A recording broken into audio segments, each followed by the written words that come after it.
Hello guys, and today we will speak about something very unusual, very rare, protests in Russia. Yes, they are taking place in Krasnodar and there is a great potential in other parts of the Russian Federation, and all because of the electricity blackouts.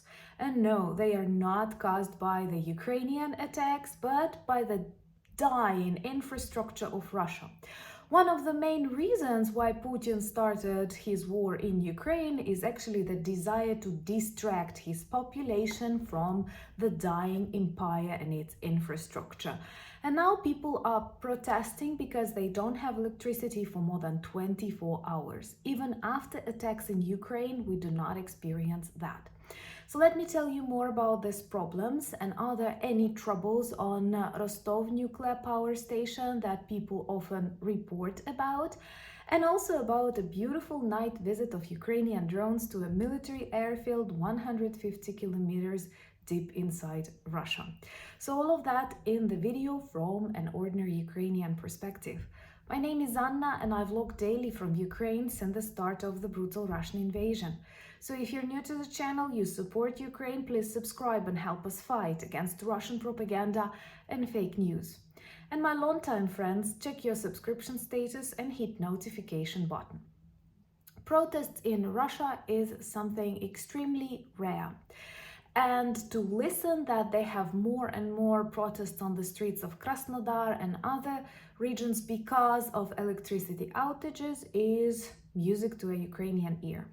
Honestly, I do not believe this will turn into a serious movement. Their population, unfortunately, is used to miserable conditions and they very quickly accept what is happening to them.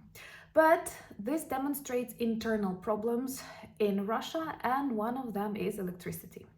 So people went out on protest and tried blocking roads in Krasnodar region after severe electricity outages in the city, and in particular after a day when they did not have electricity for 24 hours. Here in Ukraine, we often have blackouts. You have witnessed that on my channel too. But first of all, we have to be creative to survive, and there are lots of gadgets that help us. And second, we don't have outages for 24 hours unless, I don't know, this is something super huge. I mean, an attack on one of the largest electro stations or something like that. In the worst conditions, you will have like 12 hours without electricity, but they will be split between specific periods, like 3 hours without electricity, 2 hours with electricity. That's bad. But we are a country constantly targeted by Russia. Russia is a country that is not targeted. Even our allies protect Russia from strikes. So what's the reason? Recently, Putin had an absurd idea which demonstrates the level of his primitive knowledge. He said that in Russia they have problems with electricity because of cryptocurrency mining, that so many people mine a Bitcoin, and that causes problems with electricity because, you know, the production of cryptocurrency demands lots of electricity.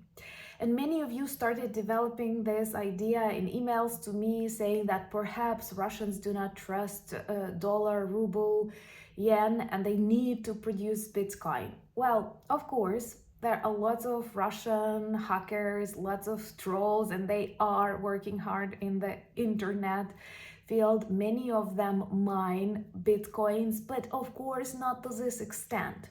Russia is one of those crazy piracy countries where they don't have legislation to control Bitcoin production, but once again, this will definitely not influence the whole infrastructure of the Russian Federation. And when speaking about, I don't know, remote rural villages of Dagestan, which is a faraway People's Republic, of course, people do not mine cryptocurrency there, and it is the dying infrastructure of the dying Russian Empire that causes these problems.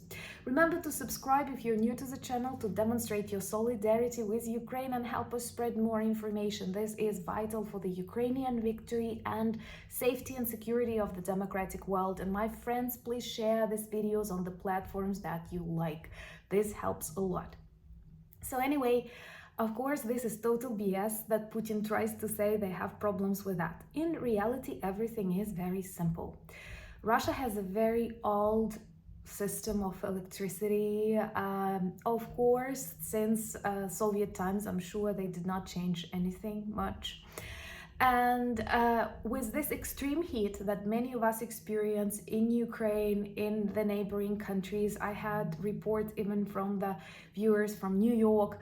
Same things happen in Russia. They have extreme heat and people start overusing electricity, and the result is problems with it, and they don't have enough electricity, and that's why they have these outages.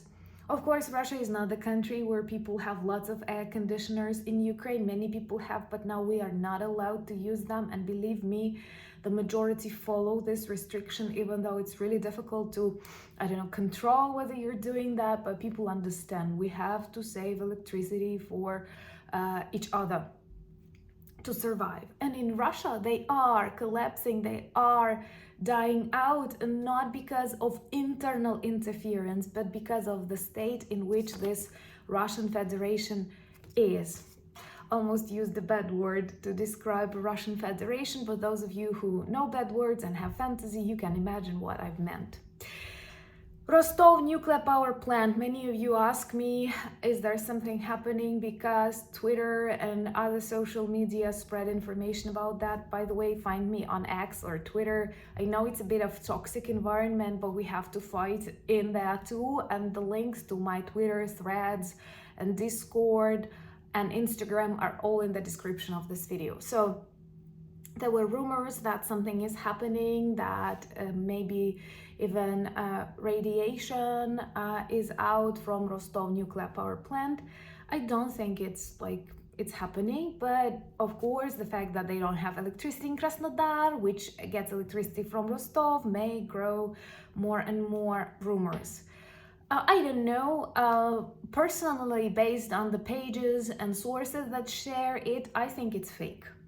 But once again, remembering the experience of Chernobyl, when Russia was hiding the information until the Swedish colleagues started shouting it out to the world, everything is possible. Russia definitely does not value its people. Most importantly, those poor representatives of Russian population that went out on the streets of Rostov to ask for electricity after 24 hours of blackouts. Many of them got arrested, because in Russia you don't have to have your opinion. And I know some of you will use it as an excuse. That's why they don't protest. That's why they don't go out on streets when Russia destroys, for example, children's hospital. But no, guys, in Ukraine, similar situation happened during the Revolution of Dignity.